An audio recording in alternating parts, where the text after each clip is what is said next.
Mga kapuso, day 2 na nga po ng canvassing ngayong araw na ito, no, para sa mga senador at party list groups para sa election 2025. At nandito pa rin po tayo ngayon sa Manila Hotel, 10th City, kung saan isinasagawa nga po ang National Board of Canvassing. At ang Commission on Election ang tumatayo bilang National Board of Canvassers o NBOC. As of 2:07 ngayon pong umaga ay nasa 70 provinces na po at 55 overseas na Certificates of Canvass o COC ang nabibilang. At of course, ayon sa COMELEC, ngayong araw sila makakapag-release ng unang partial and official results. Dito po sa likuran ko, makikita ninyo may malaking screen, no?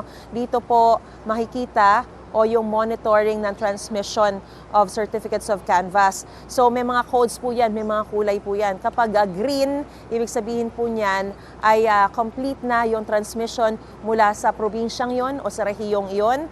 Kapag red naman ay wala pang natatransmit, or kapag yellow naman po, partial yung transmission na nanggagaling mula doon sa probinsya o rehiyon na yon. At mamaya po, alas 10 ng umaga magsisimula muli yung canvassing. Pero alas 7 pa lang ng umaga ay may mga staff na magdadatingan dito, syempre para i-prepare yung pagsisimula nga po ulit ng canvassing mamayang alas 10 ng umaga. So, gaya ng sinabi natin, ngayong araw ay inaasahan na yung unang bahagi ng of course, ng partial official results. Kasi yung mga nakikita po natin na binabanggit natin ay partial unofficial results pa po yun. So, mamaya babanggitin na yung partial official results, pero unang bahagi pa rin po yan.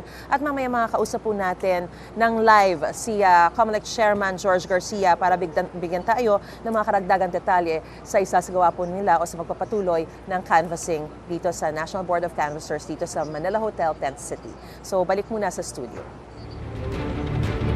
Gusto mo bang mauna sa mga balita?